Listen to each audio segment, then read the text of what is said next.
Bienvenidos a Conexión, Crecimiento y Servicio. Viviendo el Evangelio hoy. Un espacio de la Iglesia Cristo Eterno Redentor de enseñanzas, noticias y conversación. Visítanos y síguenos en el canal de YouTube y nuestro fanpage Cristo Eterno Redentor.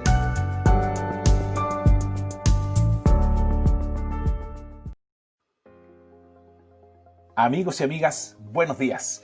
Nuevamente estamos en una nueva cápsula sobre liderazgo espiritual. Obviamente que está siendo desarrollado por Iglesia Cristo Eterno Redentor y por Fundación Sapiencia. Hemos estado avanzando, ¿cierto?, en el estudio del liderazgo espiritual basado en el libro del autor Sanders y ya estamos, ¿cierto?, continuando con los procesos. Nos quedan, de hecho, los últimos 3 módulos porque el día de hoy estamos iniciando, ¿cierto?, el tercer módulo. Y específicamente estamos iniciando con la primera etapa de las cualidades esenciales del liderazgo servicio. De hecho, si usted se va a fijar que la próxima semana vamos a profundizar sobre otras cualidades más. Estamos ya en la temática 8. Lo complejo, sí, quiero ser muy sincero, es la síntesis que traté de hacer, ¿no?, de todo lo presentado por el autor. Así que, de verdad, si usted quiere profundizar un poquito más, le hemos recomendado que usted pueda adquirir el libro de manera digital o en papel, como tenga acceso en esta circunstancia, pero de verdad se lo recomendamos para que usted pueda revisar más profundamente. Bueno, el día de hoy vamos a revisar algunos elementos esenciales, ¿no? Y antes de poder adentrarnos al estudio, vamos a pedirle al Señor que nos ayude, así que les pediría que me ayudaran a orar. Padre amado, te damos las gracias por este momento que tenemos para poder compartir. Gracias por los amigos y amigas que están conectados hoy, por sus vidas, por sus corazones, por el anhelo de aprender tu palabra. Y te pido en humildad, Señor, que puedas utilizar a este hombre imperfecto para poder compartir el Evangelio a través de este estudio. Señor, gracias por tu misericordia y por tu amor por nosotros. En el nombre de Hijo Jesús. Amén. Bueno, y para iniciar, ¿cierto?, creo que hay algunos elementos gatillantes de la conversación del día de hoy. Lo primero es interesante. El autor plantea estas cualidades esenciales, así que yo busqué para entender un poco más, ¿no? Por ejemplo, cualidad está definido como elemento o carácter distintivo de la naturaleza de alguien o de algo, ¿cierto? Calidad, condición o naturaleza de algo o de alguien. Y además lo escribe como una cualidad positiva especialmente de una persona. Entonces estas cualidades, ¿no?, están haciendo referencia a algo, un factor positivo, ¿no?, dentro de una persona.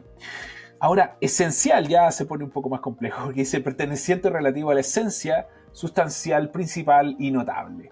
Si uno pudiera entender un poquito más la idea que quería plantear Sanders en base a estas definiciones, está diciendo, hey, hay cualidades que Dios considera esenciales para que una persona pueda ejercer el liderazgo asociado al servicio, como hemos estado estudiando, ¿no? Vamos a profundizarnos en eso en 3 puntos. De hecho, el punto más macro que tenemos el día de hoy es la cualidad una por una, que me va a costar, porque usted se va a fijar que son varios elementos, que Sanders los plantea y los expande de una manera muy interesante, pero que por un tema de tiempo, de verdad, no vamos a poder profundizar tanto. Así que nuevamente le insto a que usted pueda adquirir, ¿cierto?, el texto y pueda revisarlo con más detalle. Y vamos a iniciar primeramente con una idea central que Sanders plantea al inicio sobre Jesús. En realidad es la esencia encarnada del liderazgo de servicio, lo hemos estado conversando, ¿cierto?, en las sesiones anteriores. Y por otro lado, ¿cierto?, iríamos en esta perspectiva de cualidad una por una hasta llegar a una reflexión de énfasis, con algunos énfasis y aplicaciones, ¿no? Le voy a pedir que me acompañe, ¿no?, en este desafío de poder hacer funcionar de manera adecuada, ¿no?, estos elementos, articularlos, y qué mejor que ustedes los puedan analizar más profundamente en su propia vida. Bueno, antes de iniciarnos, Sanders plantea lo siguiente con respecto a Jesús, ¿no? Jesús. Entonces, por ejemplo, plantea, Jesús adiestró a sus discípulos de un modo espléndido para sus futuras misiones. Les enseñó por precepto y ejemplo. ¡Wow! 2 grandes como empujes, ¿no? Precepto es como decirles cosas, pero por otro lado era hacer cosas visiblemente. Impartía sus enseñanzas en el camino a través del proceso que estuvo de discipulado profundo con ellos. Jesús no le pidió a los 12 que se sentaran, ¿cierto?, y tomaran notas en un aula. Las aulas de Jesús eran los caminos de la vida. Sus principios y valores los recibieron en medio de la experiencia diaria. Hay un elemento sensible. De hecho, al final, voy a hacer una corta reflexión de esto, pero es en base a la experiencia que día a día experimentamos con nuestro Señor, en que vamos aprendiendo. El modelo de entrenamiento de los discípulos fue bien visible desde ese punto de vista. Es esa relación con el Señor, ese vínculo con Él, a través de todos los elementos que Él nos dejó transcritos en la Escritura, y principalmente a través de la oración, ¿no? Ese tiempo especial con Él. Entonces, qué bonito es ver que Él usó una modalidad que permitió, ¿cierto?, a los discípulos ajustes muy grandes en sus vidas, ¿no? De hecho, demos un ejemplo de esto. Sanders lo plantea y cita una manera en que él les enseñó algo puntual, ¿no? Obviamente por el tiempo no podemos profundizar más, pero él les enseñó a través de una experiencia en particular.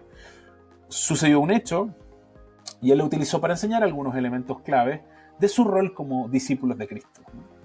No sé si se acuerda usted de esta historia bíblica, ¿no?, de este contexto.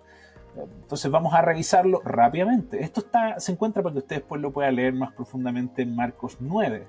Dice: cuando volvieron los discípulos, vieron una grande multitud que les rodeaba y a unos escribas que discutían con ellos. Enseguida, cuando toda la multitud vio a Jesús, quedó sorprendida y corriendo hacia él, le saludaban. Quiero contar solo un elemento del contexto. Es que venían algunos discípulos con Jesús después de haber experimentado la transfiguración. Usted debe recordar ahí la transfiguración, ¿no? Entonces, ellos venían integrándose nuevamente al grupo y había mucha gente, ¿no?, que empieza a verlo, y en ese momento hay una discusión que Jesús empieza a ver, ¿no?, cuando va llegando con sus discípulos. ¡Wow! Y está ahí discutiendo los discípulos que quedaron ahí en la ciudad con los escribas, ¿no?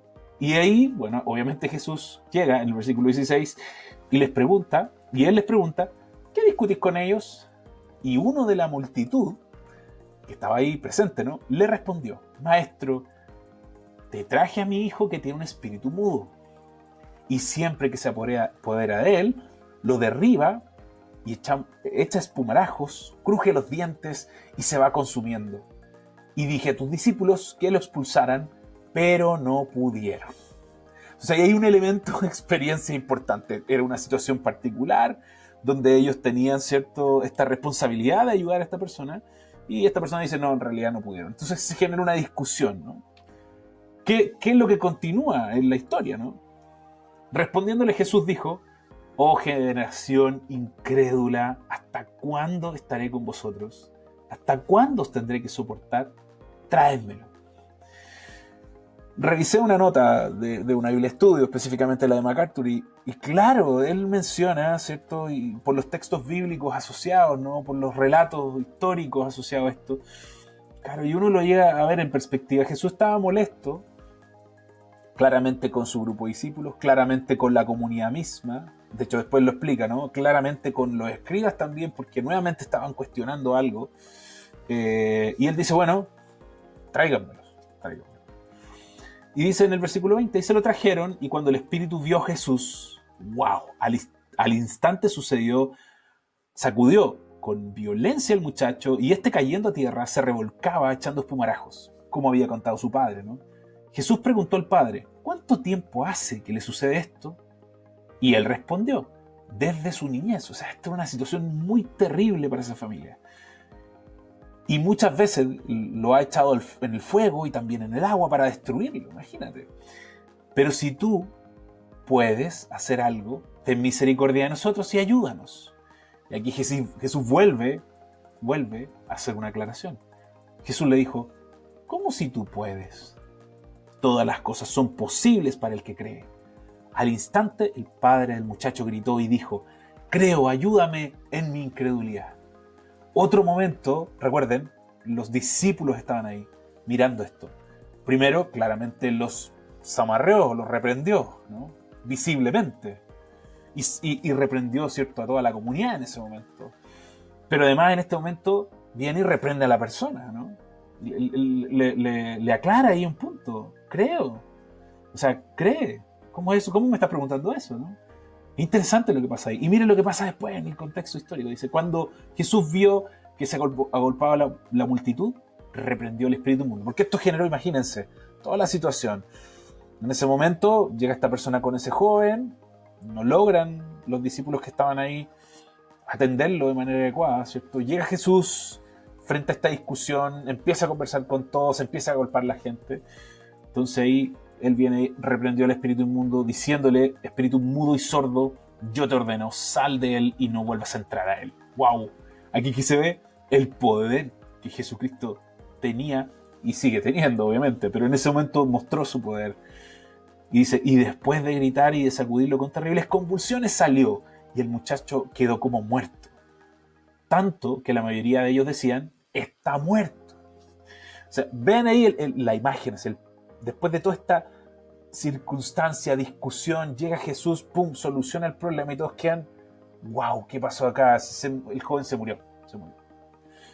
Pero Jesús, tomándole de la mano, lo levantó y él se puso en pie, como arriba. ¡Wow! Ahí qué tremendo golpe así. Total. Jesús sanó a ese joven. Sanó a ese joven.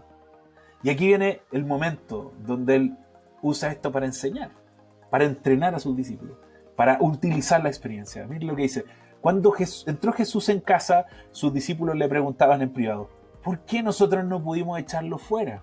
Y él les dijo, esta clase con nada puede salir sino con oración. De hecho, Reina Valera, en la traducción además, le anexa, aunque en las notas dice que es un texto que no está descrito en los textos antiguos, ¿cierto? Pero se menciona el ayuno. Imagínense, Jesús utilizó esa experiencia, esa situación, para volver a recordarles la importancia de orar. Recuerde que hubo momentos en que él le tuvo que pedir que ellos oraran con él, y se quedaron dormidos, ¿no? Es como lo que nos pasa a nosotros, ¿no? Acá él les hace una aclaración, ustedes tienen que orar para este tipo de cosas, ¿no? O sea, hay un elemento, esa experiencia compleja, Jesús la usa para enseñar, ¿no? Para enseñar. De hecho, y ahí nos queda algo de manifiesto que Sanders lo expone, ¿no? Dice, Dios prepara líderes y servidores teniendo en cuenta el lugar y la tarea específicos. Los métodos de entrenamiento se adaptan a la misión y los dones naturales y espirituales se otorgan con un propósito claro. Si usted ve que el Señor le ha dado, ¿cierto?, algunas habilidades, competencias, ¿no? Y usted ha tenido experiencias de vida que Dios le ha permitido tener, es para su proceso de entrenamiento, ¿no? Y de hecho, Él nos ha ido enseñando cosas a medida que va pasando nuestra vida, nuestra experiencia de vida, porque Él tiene un plan, ¿no?, donde nosotros podemos colaborar tangencialmente en algunas cosas que Él nos permite. Esto es llamativo, de hecho. Además, ¿cierto?, menciona Sanders, Dios le dio a estos líderes dones y talentos que eran adecuados para la misión a la cual fueron llamados. Lo que elevó a estos hombres por encima de sus congéneres fue el grado al que desarrollaron dichos dones mediante devoción y disciplina. Y aquí se conecta con lo que vimos hace un rato, ¿no? Recuerde que de alguna manera Dios nos capacita, nos entrena y a través de la experiencia nos va enseñando lo que pasó con sus discípulos, que después, ¿cierto?, muestran un cambio después de la llegada del Espíritu Santo, ¿no?, y el proceso de expansión del Evangelio. Pero que es importante tener eso claro, en base a la devoción y a la disciplina. ¿Esos dones se aprovechan o no? ¿Esos dones generan o no generan fruto para el Señor, ¿no?, para el reino de Dios? Si no, eso se acaba y se congela, ¿no? Y por eso es necesario ver y analizar desde el prisma que Sanders quiso exponer, en base a algunas referencias bíblicas, algunos elementos y algunas cualidades que son sensibles. Vuelvo a repetir que no tengo tanto tiempo y voy a tratar de ser lo más sintético posible, ¿no?, porque si no esta cápsula sería de un buen rato, ¿no? Y no es la idea, ¿no?, que ojalá cumpla el parámetro que tenemos planificado, pero yo insisto y le pido que siga reflexionando punto por punto, ¿no? Entonces vamos a ver las cualidades una por una. Entonces, Sanders lo ordena en este primer apartado, porque en la siguiente semana vamos a ver más cualidades de su segundo capítulo, del capítulo 9, específicamente en estos puntos: disciplina, visión, sabiduría, decisión, coraje, en un mundo actual bien complejo tener coraje, ¿no?, humildad, integridad y sinceridad. Esas son las cualidades que que se exponen acá desde la base bíblica como cualidades esenciales. Y ahí vuelvo a hacer el alcance. Esto no es que si quiero o no quiero, ¿no? No, son cosas que Dios va a permitir que desarrollemos antes que asumamos una responsabilidad. Y seguramente si asumimos una responsabilidad en el reino del Señor, Él nos va a entrenar a través de esa responsabilidad en estas áreas particulares. Creo que todos tenemos falencias en nuestra vida y por eso es bueno ver esto para poder decir, bueno, ya, ¿cómo lo hago, no? Insisto, este estudio lo hicimos hace mucho tiempo en la iglesia Cristo Eterno Redentor, con Pastor Arturo, un hermoso discipulado que aprendimos mucho. Fue uno de los hermanos que también lo tomé. Y créame que vuelvo a estudiar estos principios bíblicos y wow, uno como que dice, tengo que ajustar algunas tuercas de mi vida, de mi manera de servir a Dios o de trabajar o de servir a la comunidad o de servir a la familia. Es algo que la palabra siempre va a generar algo en nosotros, este proceso de estimular el cambio, ¿no? Entonces por eso es bueno ver estos principios, transcribirlos, ¿no? Si usted necesita le podemos mandar la presentación para que pueda tener más apuntes, ¿no? Entonces veamos el primero, que es disciplina. De hecho, Sanders lo plantea desde esta perspectiva.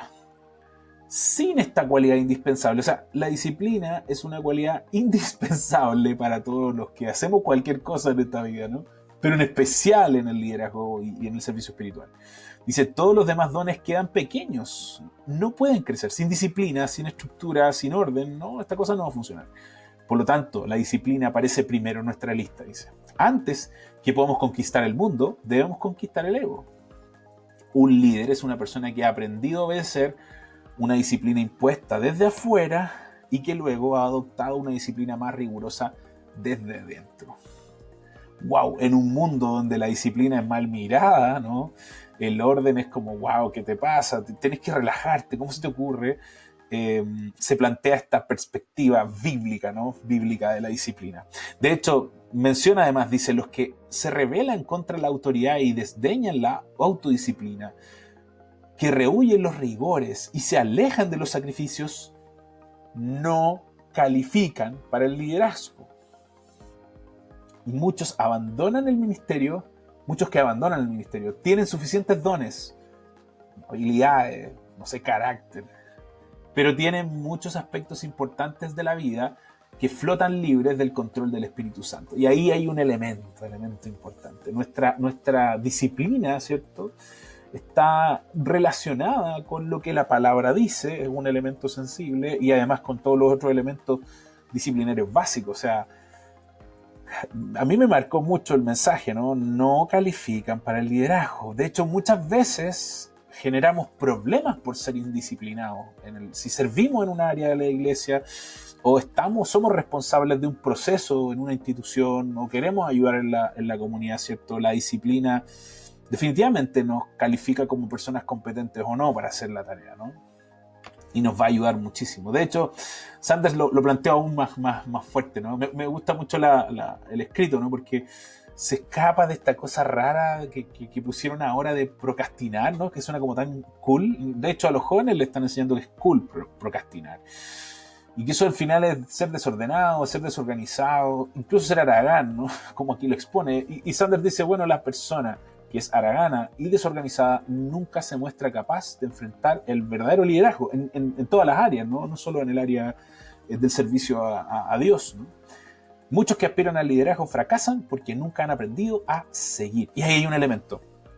Porque este proceso donde tú estás siendo disciplinado, ¿no?, implica que tú eres capaz de seguir requerimientos de la Biblia, del Espíritu Santo y también de otros que nos van a liderar. Y estamos en un momento así, complejo. La gente no le agrada demasiado ponerse bajo la autoridad de alguien, ¿no? Y ese es un elemento sensible, porque un siervo de Dios, alguien que quiere servir en el contexto cristiano, ya sea en la comunidad, ya sea en la iglesia, etc., siempre va a tener, ¿cierto?, el liderazgo directo del Señor, recuerde, pero además de otros hermanos, ¿no?, y hermanas que trabajan en el ministerio. Y por otro lado, ¿cierto?, el joven con calibre de liderazgo trabajará mientras otros desperdician el tiempo.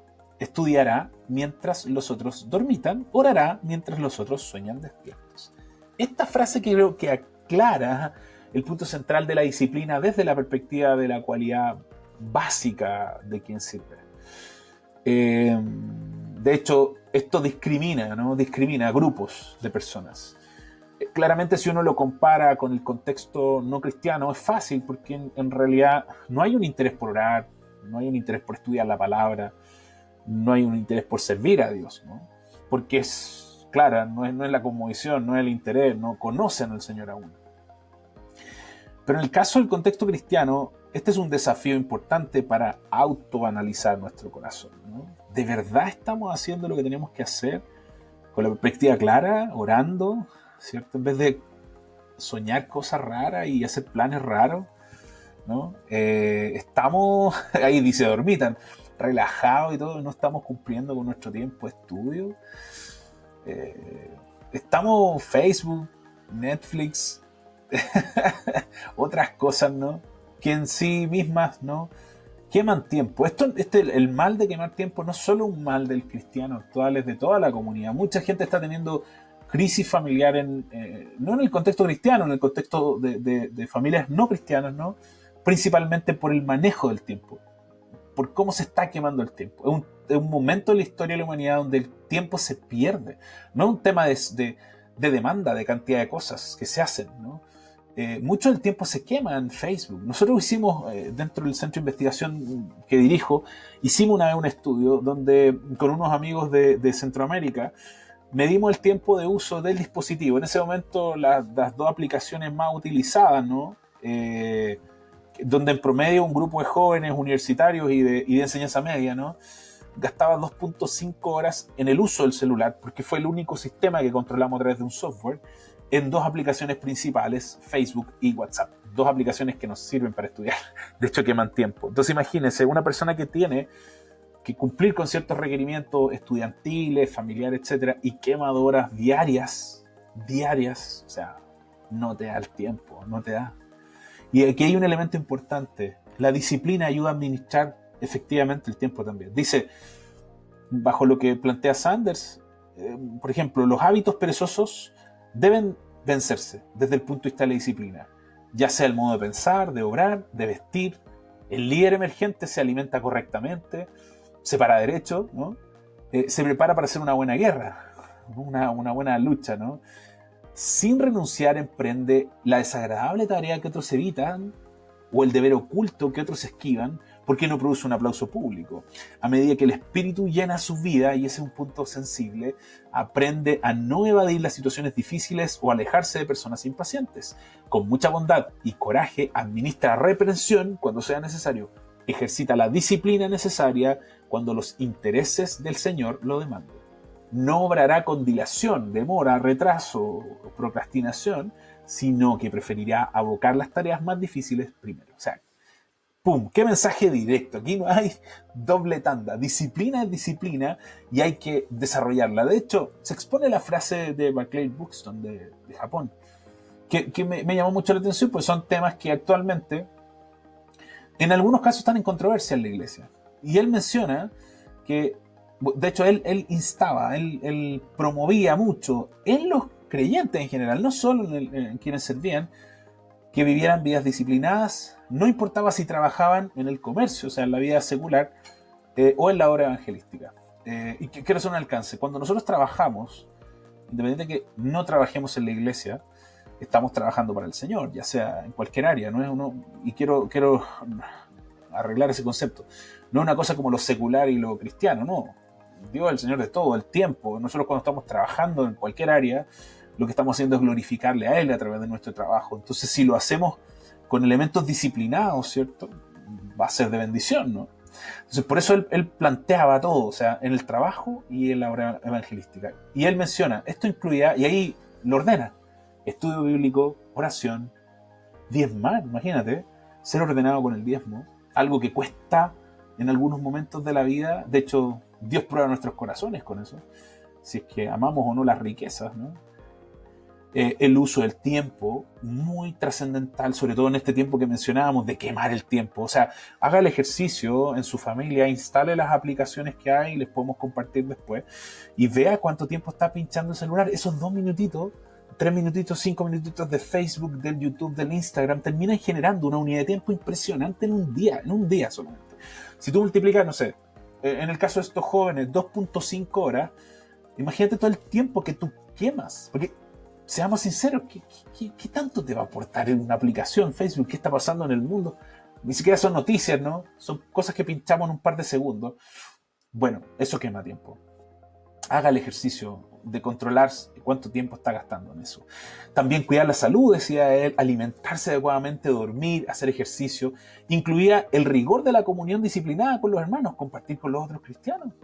O sea, hasta eso decía, hey, es necesario mantenerlo. De eso, estas disciplinas de su vida y sus instancias a otros vinieron debido a la experiencia. O sea, son necesarias para la experiencia de un cristiano. Y son indicadores de nuestra disciplina, imagínate. Estoy recién en el primer punto, ¿no? Después dice, si un líder demuestra que posee una fuerte disciplina propia, otros percibirán eso y generalmente cooperarán con las expectativas que le han acordado. O sea, esta cosa disciplinaria no es... La disciplina no es solo un elemento asociado, sino que es sensible de nuestro servicio, ¿no? De hecho dice, debemos estar dispuestos a recibir de otros, así como también dar a otros. Algunas almas denodadas se deleitan en sacrificarse a sí mismos, pero no están dispuestos a permitir que otros actúen recíprocamente. No quieren sentirse obligados hacia los demás, pero el liderazgo requiere franqueza hacia otros. El descuido en recibir gentilezas y ayuda es aislarse a uno mismo, es robar a otros la oportunidad y privarle a uno mismo del sometimiento. Aquí hay un elemento sensible, independiente de que seamos súper disciplinados, ¿no? Nos podemos caer a ser casi autónomos, ¿no? Y no. O sea, el proceso de disciplina implica que también tú eres capaz de delegar, de pedir ayuda. De hecho, cuando te estás viendo muy apretado y que todo se está cayendo a pedazos, aunque tú tienes tu plan, también Dios va a permitir momentos así donde tú eres súper organizado, disciplinado y nada te va a resultar y vas a tener que pedirle ayuda a tu hermano. Por eso me gustó mucho lo que decía el autor anterior de Japón, que es importante estar en comunión con los hermanos, el pedir ayuda y recibir la ayuda. Porque a veces la gente dice, no, te ayudo, no, estoy bien y yo puedo. Y no, yo creo que a mí me ha pasado un montón de veces, ¿no? Que he frenado la ayuda de alguien y claro, era de parte del Señor que nos quería ayudar. Esos elementos creo que hay que considerarlos porque también son un momento donde recibimos la ayuda de otros, ¿no? Bueno, el segundo punto es la visión. La visión. Y aquí hay elementos sensibles a considerar. Primero, los hombres que influyeron en sus generaciones de manera más poderosa y permanente fueron personas que vieron más y más lejos que otras personas de fe, porque la fe es visión. Miren la frase que se manda Sanders. Algo allá, adelante. Y eso activa algunos elementos sensibles. De hecho, Sanders plantea dos visionarios, ¿no? Y lo plantea desde la base bíblica. Piensa en esto, maravilloso. Dice, primero, Moisés se sostuvo como viendo al invisible. O sea, su fe impartía visión. Él caminaba y él avanzaba, ¿no? Mirando al invisible, mirando al Señor. Su foco en el Señor lo llevó a ser uno de los grandes líderes de la historia. Y además, el líder que usó el Señor en su momento para servir a su pueblo y para ayudarlo, ¿no? O sea, imagínense, fue parte del proceso donde Dios lo rescata de Egipto, ¿no? Imagínate, ¿no? Pero por otro lado también está, imagínate, Elías, ¿no? Elías, su siervo veía que estaban rodeados de un ejército que los iba a exterminar, pero Elías estaba viendo el ejército gigantesco de Dios que lo estaba protegiendo. De hecho, después le pidió a Dios que su siervo lo pudiera ver y ¡wow! ¡Qué sorpresa tremenda! O sea, su fe le impartió visión, nuevamente. O sea, ahí hay un elemento importante. Creo yo que la visión de un ser humano respecto a su rol en este mundo está muy ligado a su comunión con Dios. O sea, si nosotros tenemos una comunión directa con el Señor, tiempos de oraciones importantes, lectura, estudio, compartir con nuestros hermanos, eso se nos va a dar. Porque el poder del Espíritu Santo va a poner la fe en nosotros y eso nos va a permitir ser visionarios desde el prisma bíblico, ¿no? Ahora, es importante desde este punto de vista porque también, como se expone, el hombre de Dios debe tener perspicacia en las cosas espirituales. Debe ser capaz de ver las montañas cubiertas de caballos y carrozas de fuego, debe ser capaz de interpretar, ahí está haciendo referencia a Elías, interpretar lo que el dedo de Dios ha escrito en las paredes de la conciencia. Mira, está haciendo referencia ahí a Daniel, ¿no? Debe ser capaz de interpretar las señales de los tiempos en términos de su significado espiritual. Debe ser capaz de correr a un lado de vez en cuando la cortina de las cosas materiales y permitir que los mortales vislumbren las glorias espirituales que coronan el asiento de misericordia de Dios. El hombre de Dios debe declarar el modelo que se le mostró en el monte, Moisés, las tablas de la ley, ¿no? Debe expresar la visión que se dio en la isla de revelación. No podrá hacer ninguna de estas cosas sin discernimiento espiritual. Y ahí hay un elemento, ¿no? Vuelvo a instar, ¿no? A todos nosotros. Es nuestro tiempo con el Señor el que nos va a dar visión, ¿no? Es la evidencia bíblica el que nos va a dar visión. De hecho, la visión involucra previsión, así como también discernimiento. El líder debe poder ver los resultados finales de las políticas y métodos por los que aboga, por los que quiere instalar, ¿no? El liderazgo responsable siempre mira adelante para ver cómo el plan de acción afectará a las generaciones futuras. No piensa en el momento. Piensa en esto. Quienes son, no sé, hermanos y hermanas en Cristo, ¿no? ¿Cuántas personas visionarias con un soporte cristiano, espiritual fuerte, fueron los que permitieron que existan las iglesias donde nosotros asistimos? Si no hubiera habido gente con visión, con fe en lo que el Señor les puso en el corazón, no habría iglesias, ¿no? Así de simple. Ellos pensaron en las futuras generaciones. De hecho, los grandes misioneros pioneros fueron gente de visión. Los que hicieron misiones que llegaron a América fue gente de visión, de una fe férrea en el Señor, en sus promesas, en sus palabras, ¿no?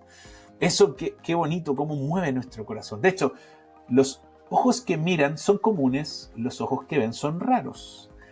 Y aquí hace una ejemplificación muy clave, Sanders. Dice, los fariseos miraron a Pedro y solo vieron a un pescador analfabeto. ¿Qué va a servir este tipo?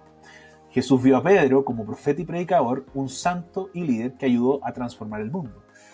Cuando lo vio, lo llamó y lo discipuló. Después le mandó el Espíritu Santo, ¿no? Lo hizo experimentar durante un tiempo, estuvo con él, lo entrenó. Imagínense, qué maravilloso, qué privilegio, que es el mismo privilegio que nosotros tenemos ahora. No es distinto, el Señor nos llama, está con nosotros, nos capacita a través del Espíritu Santo, nos dejó su palabra, ¿no? Nos dejó los métodos para orar y nos dejó hermanos en Cristo que nos ayudan en nuestro proceso, ¿no? Qué maravilloso. Y aquí hay un elemento sensible también. Dice, la visión incluye el optimismo y esperanza. El pesimista ve la dificultad en cada oportunidad. El optimista ve la oportunidad en cada dificultad. El pesimista tiende a detener a la gente de visión para que sigan adelante. Y aquí se relaciona con lo que es la precaución. La precaución tiende a desempeñar, ¿sí? Tiene que desempeñar su papel. La persona precavida ayuda al líder optimista a ser realista, eso es importante. Todos vivimos en un mundo real de limitación e inercia. Los cristianos precavidos sacan valiosas lecciones de la historia y de la tradición, pero corren el peligro de quedarse encadenados al pasado. La persona que ve las dificultades con tanta claridad que no le permite discernir las posibilidades, no puede aspirar a una visión, no puede inspirar una visión en los demás. Aquí hay un elemento importante, hay como 3 ideas que quiero desengranar, ¿no? Independiente del tiempo que nos queda. Primero, la visión siempre es optimista, pero tiene que estar basada, ¿cierto? Optimista y esperanza, pero tiene que estar basada en los principios cristianos para no tomar malas decisiones. Debemos escuchar, ¿cierto?, al equipo y siempre va a ser bueno escuchar las perspectivas desde el punto de vista más realista, pero el fundamento debe ser la palabra y nos va a ayudar, porque van a haber momentos, como vimos vamos a ver más adelante, que quien sirve tiene que tomar decisiones, aunque parezca que todos están en contra, pero si la escritura tiene peso y lo dice, hay que seguir adelante. Pero ahí viene ese momento importante donde el líder debe tomar decisiones, de hecho, ¿no? Ahora, desde el punto de vista de la visión, ¿cierto? Se dice también que conduce a la aventura y la historia está del lado de la fe que se arriesga. O sea, hay un tema de riesgo ahí asociado. Pero dice, las personas de visión dan nuevos pasos de fe para cruzar barrancos y abismos, no sin correr riesgo, pero tampoco corriendo riesgos necios. Ahí hay un elemento sensible. Mire, si su visión, la visión que Dios le está dando, está basada en la Escritura y no está en contra de la Escritura, no hay problema. De hecho, sus riesgos van a ser controlados. El problema es cuando la gente tiende a tener ideas que están por sobre la Escritura o por fuera de la Escritura o por el ladito de la Escritura.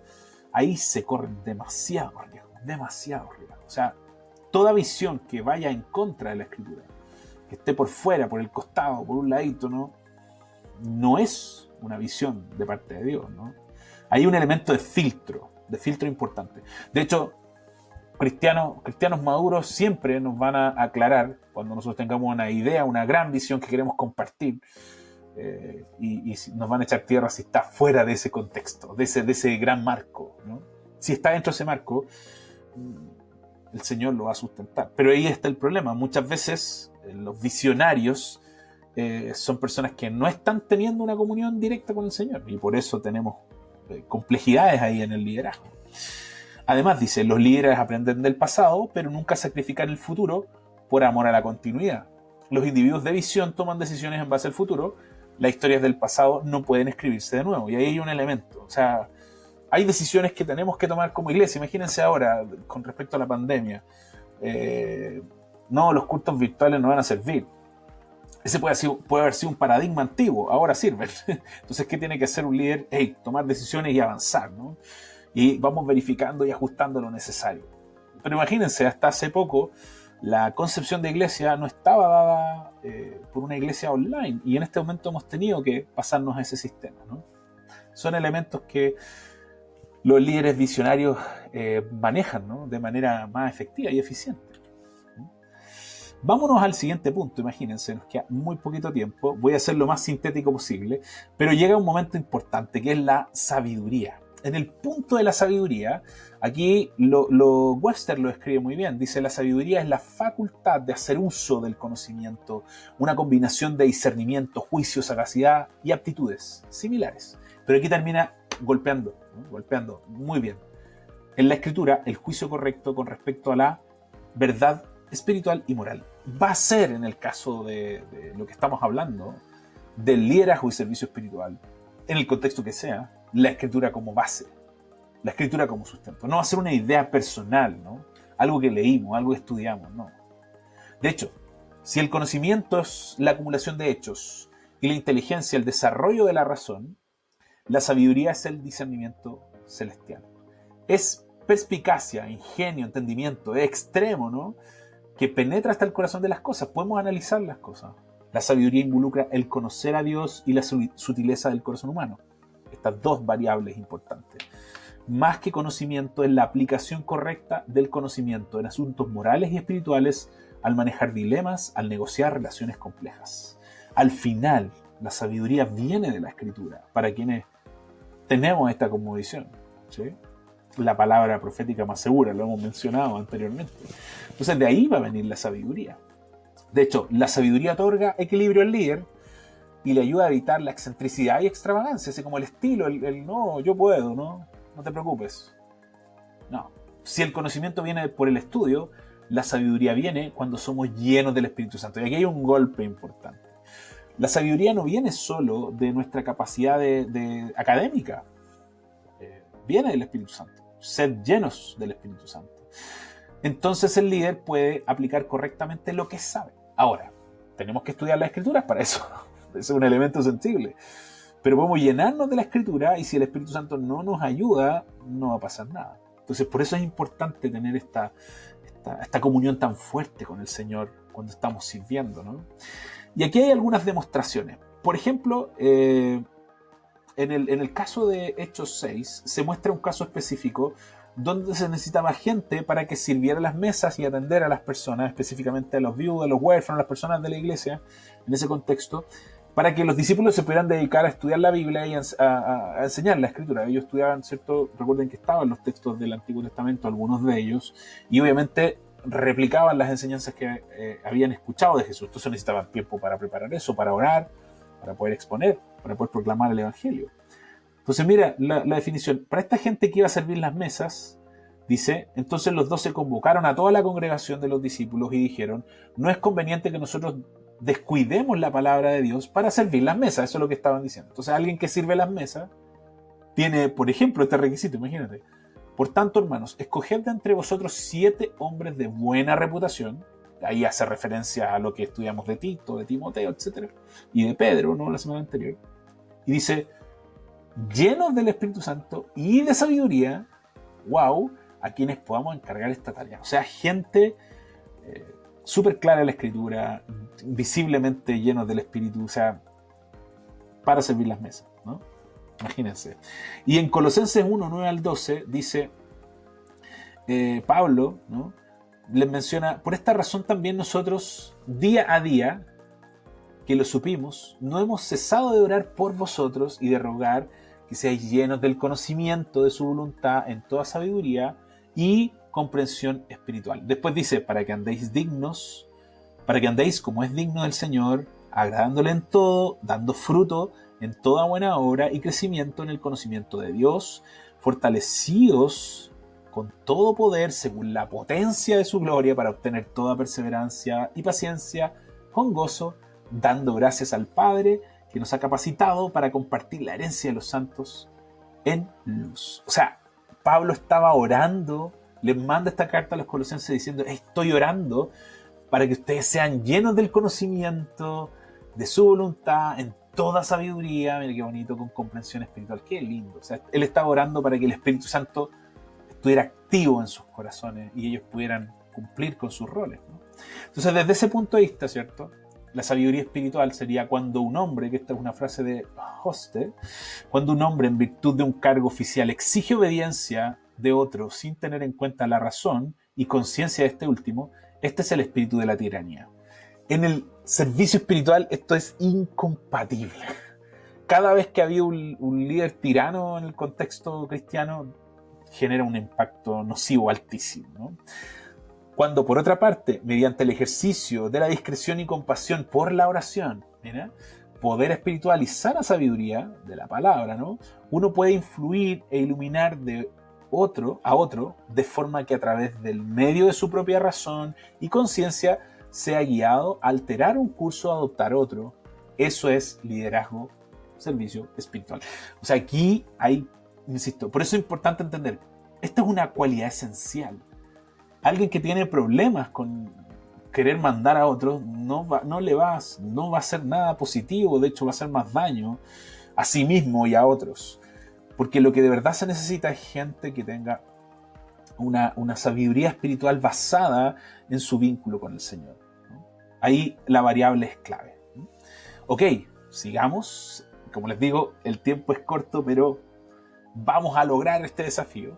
Lo otro maravilloso es la decisión. Y aquí hay otros elementos sensibles, de hecho. Decisión, ¿no? Cuando se han acumulado todos los hechos, la decisión pronta y clara es la marca de un verdadero líder. Un visionario puede ver, pero un líder debe decidir. Y ahí está el elemento. Hagamos esto, pero hay que ejecutarlo. Hay que tomar una decisión.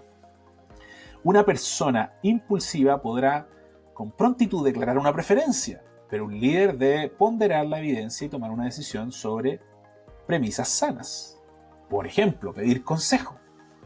A un servidor adecuado lo que hace es, vamos a ver, denme opiniones, consideremos esto, ¿qué opinas tú? ¿Qué opina el más experto del área?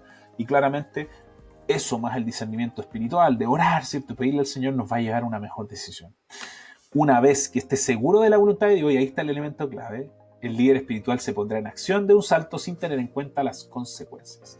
O sea, es alguien que depende de Dios, o sea, que está dispuesto a tomar decisiones, eso sí, claro, clave, pero depende del Señor y pide consejo, pero en algún momento toma la decisión y se pone en acción.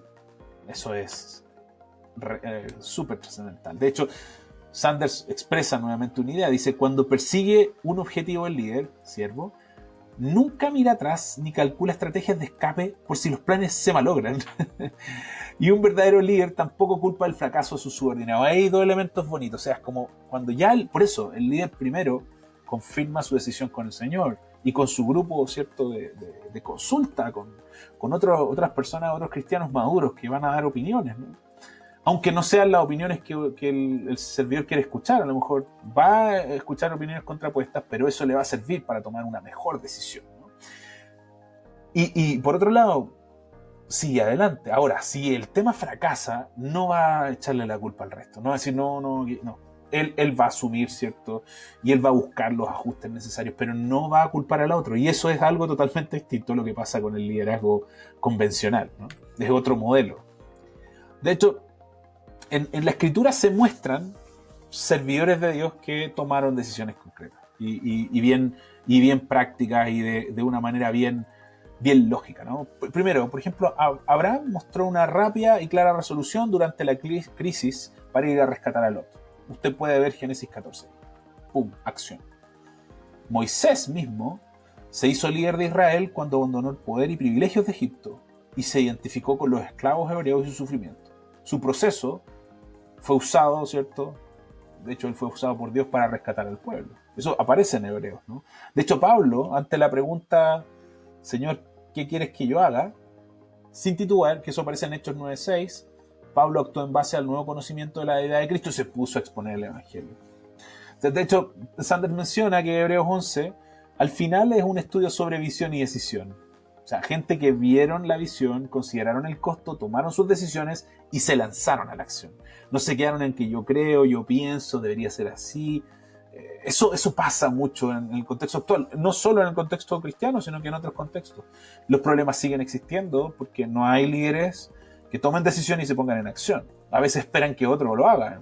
No, hay que avanzar de manera firme, confiando en el Señor y con la ayuda de Él, ¿no? Obviamente. Ahora dice, cuando se enfrenta con una decisión, el líder espiritual no demora en tomarla ni vacila después de hacerlo. Una decisión sincera, pero defectuosa, imagínense, es peor que las intentonas de debilidad, de voluntad débil o de insinuaciones indecisas, como sí, puede ser, tal vez lo haga, lo voy a pensar, ¿no? El postergar la decisión es realmente optar por el status quo, no hacer nada. En la mayoría de las decisiones el elemento clave no es tanto saber qué hacer, sino vivir con los resultados. O sea, es como tú mides los indicadores, ves lo que está pasando como líder, ¿cierto? Y tomas una decisión. Y comienzas a articular los resultados que tienen. Es un elemento sensible. Por último, vamos cerrando los últimos 3 puntos, ¿no? Vamos a hablar de coraje, humildad e integridad. En el caso del coraje, ¿no?, es actualmente complejo porque dice, los líderes requieren un coraje del más alto calibre. A mí me encanta una canción que escuché hace un tiempo de Fermín Cuarto, que habla sobre la valentía. Y claro, en las letras que él canta, ¿no?, menciona eso. ¿Dónde está la valentía? ¿Qué pasó? ¿Se fue? ¿Ya no está? ¿No la vemos? ¿La vemos de repente? Y claro, en el contexto del servicio también. O sea, siempre tiene que tener un coraje moral y a menudo un coraje físico. O sea, hay que tolerar cosas, ¿no?, tanto morales como físicas. Coraje es la capacidad mental que permite que las personas enfrenten el peligro, la dificultad con firmeza, sin temor ni desaliento. ¿Dónde vimos esto tangible? Pablo, por ejemplo. En el versículo 3, usted puede revisar después más profundamente, en 1 Corintios 2, del 1 al 5, en el versículo 3 dice esta declaración potente, dice, y estuve entre vosotros con debilidad y con mucho temor y temblor. Ahora, él dice que no fue con palabras persuasivas, sino con la demostración del poder del Espíritu de Dios. Él mostraba su debilidad, ¿no? Pero también decía, Dios me ayuda. Qué bonito mensaje eso, que tenía coraje, tenía miedo, pero iba, porque sabía que el Señor lo iba a respaldar. En otro momento, en 2 Corintios 7, versículos 5 al 7, él dice, pero aún cuando llegamos a Macedonia, nuestro cuerpo no tuvo ningún reposo, cansancio físico, sino que nos vimos atribulados por todos lados, por fuera, conflictos, por dentro, temores. O sea, estaban cansados y asustados, pero mira lo que dice el 6, pero Dios, que consuela a los deprimidos, nos consoló. Y ahí explica cómo lo hizo. O sea, vemos ahí una persona humilde, ¿cierto?, que se ve después, ¿no? El Señor se encargó. Dice, no todos son de naturaleza valiente. Algunas personas son por naturaleza más tímidas, ¿no? Pero aunque seamos intrépidos o reticentes, Dios llama a los líderes a que se esfuercen y sean valientes y que no capitulen el temor. O sea, cuidado con el temor ahí. Porque al final estamos temiendo nosotros, que ese Señor está con nosotros. Hay que ser claros en eso. Dicho llamado al coraje sería más bien inútil si nadie temiera. Todos tenemos miedo. Debido a que el miedo es una parte real de la vida, Dios nos da el Espíritu Santo, quien nos llena de poder, pero debemos dejar que ese poder haga su obra y no temer. Yo creo que eso es clave, ¿no? De hecho, volviendo al versículo, ¿no? De 2 Corintios 7, 5 al 7, vuelve a decir que estaban cansados, que estaban temerosos, pero Dios nos consoló. Como su poder nos consoló. El poder de Él era el clave, ¿no? De hecho, tenemos que tener claro que el liderazgo siempre enfrenta la inercia y oposición humanas naturales, pero el coraje continúa con constancia hasta que la tarea se ha terminado. La gente espera que los líderes sean calmos y valientes durante una crisis. Mientras otros pierden la cabeza, los líderes se mantienen firmes, imagínate, pero siempre con el poder del Señor. Los líderes fortalecen a los seguidores en medio de reveses desalentadores y trastornos frustrantes. Siempre van a haber complicaciones, amigos y amigas, pero ahí está el líder, y el líder tiene en perspectiva algo que también Pablo menciona. Esto creo que hay que atesorarlo en nuestro corazón, ¿no? Desde el punto de vista de que Él tiene el control, el Señor tiene el control. Mira, dice, porque no nos ha dado Dios espíritu de cobardía. Él, declarándose una persona que necesitaba de Dios, dice, bueno, Dios no nos dio espíritu de cobardía, sino de poder, de amor y de dominio propio. Ahora, dice, por tanto, no te avergüences del testimonio de nuestro Señor, ni de mí, prisionero suyo, sino participa conmigo en las aflicciones por el Evangelio según el poder de Dios. O sea, dice, si vas a liderarte en el coraje, el Espíritu de Dios va a estar contigo, no tengan miedo, y experimenta lo que hay que experimentar, porque van a haber aflicciones, ¿no? Pero el Señor va a estar ahí. Eso es algo que creo que nos debe llenar de coraje, ¿no? Por otro lado, humildad, que de hecho marca la pureza de un líder. Dice, Cristo dijo a sus discípulos que abandonaran las actitudes pomposas de los déspotas orientales. Y ahí hace referencia, ¿se acuerdan a lo que estudiamos de Mateo? Lo vamos a ver en un poquitito. De hecho, en realidad la humildad nunca ha sido bien valorada. De hecho, se considera algo extraño, algo negativo, ¿no? Pero en el caso del líder espiritual, escogerá la senda oculta del servicio, de sacrificio y la aprobación del Señor sobre el engreimiento extravagante del mundo. O sea, no es por orgullo, no es por ego, no es por lograr algo. Y ahí recuerden de lo que estudiamos de Mateo 20, ¿no? El versículo 27, qué hondo nos debe pegar en el corazón, así como les debe haber pegado a los apóstoles. Y el que quiera entre vosotros ser el primero será vuestro siervo, vuestro esclavo máximo. Qué hermosa declaración de Jesús, donde nos dice, hey, humildad. De hecho, Juan fue otro ejemplo de humildad. Imagínense, uno de los no sé, apóstoles, no apóstoles, de uno de los expositores cristianos del momento, ¿no? Era súper famoso, súper conocido, era muy extravagante, vivía en el desierto, ¿no? Y aparece Jesús y es wow. Y él dice, es necesario que Él crezca y que yo disminuya. Imagínense, para los líderes actuales, ¿no? Que aparezca alguien así, diga, no, tranquilo, él sigue, a Él le corresponde. ¿Cómo es necesario que quienes servimos en cualquier contexto, insisto, en la iglesia, en la comunidad, le demos el paso al que viene, ayudemos al que viene? En algún momento nos va a tocar disminuir para que otro crezca. Eso también es un elemento importante que la Escritura nos enseña. Nosotros no somos eternos. Imagínense estos hombres de Dios. Imagínense. De hecho, para él fue más fuerte porque él dijo, Él es el Hijo de Dios. Él sabía que Él era Jesús, el Hijo de Dios. Entonces, cuando Él se hizo un lado, miren qué humildad. O sea, si Él sabía que era el Señor, ¿no? Pablo lo demostró también en varios momentos. Yo le pido que revise 1 Corintios 15, Efesios 3 y 1 Timoteo 1:15. En 1 Corintios dice, yo soy el más insignificante de los apóstoles. Imagínate, ¿no? La gente como que dice, Pablo, no, era genial, era echado para adelante, súper valiente. Yo soy el más insignificante de los apóstoles. En Efesios dice, a mí, que soy menos que el más pequeño de todos los santos. Imagínense. Y el último dice, ¿cierto? Palabra fiel y digna de ser aceptada por todos. Cristo Jesús vino al mundo para salvar a los pecadores. Imagínate, si hubiera predicado eso, wow, qué mensaje tan poderoso. Y después dice, entre los cuales yo soy el primero. Qué demostración de cómo el Espíritu Santo había influenciado en este hombre altanero que quería matar a todo el mundo, que odiaba a los cristianos. Por eso, como dice Sanders, la humildad de un líder debería aumentar con el paso de los años. No nos convertimos en más secos, más rockstars, no. Al igual que otras actitudes y cualidades, el Dios va a usar todo y nos va a entrenar para ir mejorando, no para empeorar. Eso está claro. Nos va a hacer santificación progresiva. Y el líder espiritual de hoy es el que gustosamente trabaja como asistente o asociado, humildemente, ayudando a que otro logre grandes cosas. Ese elemento, en este momento sensible, porque tenemos muchos jóvenes, que necesitan de esto, necesitan ser ayudados, necesitan ser entrenados y también en su momento ayudarles, ser el asociado, ser el asistente, no ser el número uno. Es un elemento que la Biblia nos expone. Por último, el último punto es integridad y sinceridad, y aquí hay dos elementos. Primero, estas dos cualidades, qué hermoso esto, porque uno dice, no, esto es del Nuevo Testamento y en lo Nuevo no. Estas dos cualidades de liderazgo formaban parte de la ley de Dios, la que él dejó, ¿no?, para los israelitas.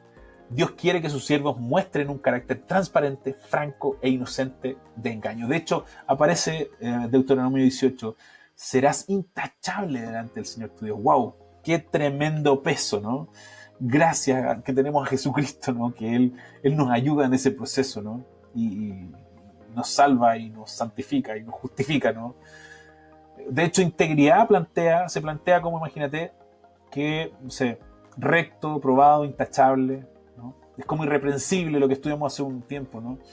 Y además sincero, sencillez, veracidad, libre de fingimiento, ¿no? Aquí que dos elementos muy, muy hermosos. De hecho, Sanders plantea, bueno, seguramente que el líder espiritual debe ser sincero en lo que promete. Aquí se manda esta frase maravillosa. El líder espiritual debe ser sincero en lo que promete, fiel en el cumplimiento de su responsabilidad, probo en las finanzas, leal en el servicio y honesto al hablar. ¿Cuánto tenemos que trabajar, amigos y amigas, en estas áreas, ¿no? Y seamos sinceros, si fallamos en algunas de estas áreas presentadas hoy, bueno, primero pidamos ayuda, oremos, pidámosle perdón al Señor. Abogado tenemos en Jesucristo, pero actuemos rápidamente. De hecho, si estamos sirviendo y tenemos algunas de estas áreas débiles, vamos a trabajar rápidamente en eso, ¿no?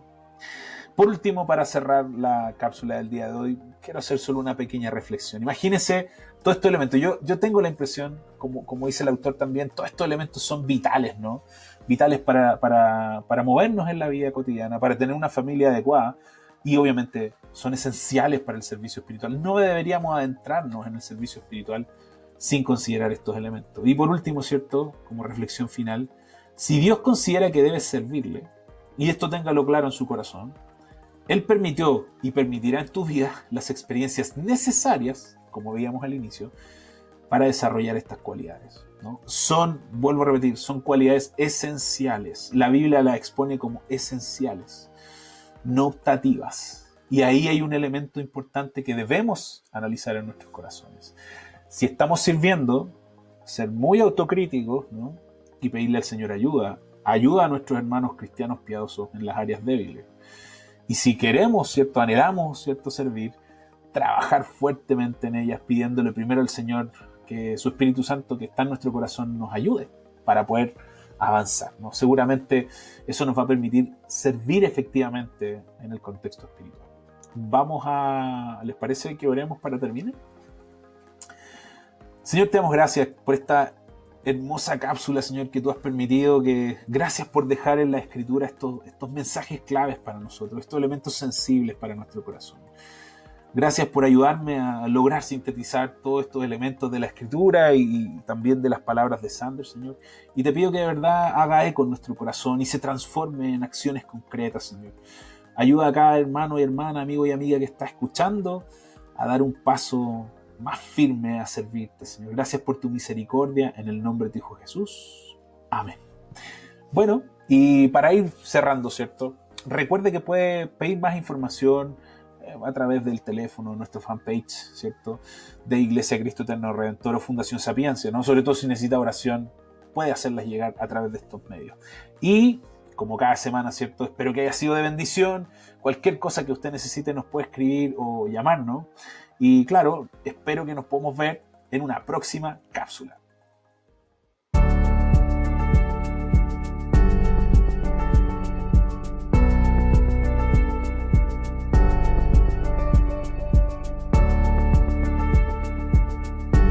Bienvenidos a Conexión, Crecimiento y Servicio. Viviendo el Evangelio hoy. Un espacio de la Iglesia Cristo Eterno Redentor de enseñanzas, noticias y conversación. Visítanos y síguenos en el canal de YouTube y nuestro fanpage Cristo Eterno Redentor.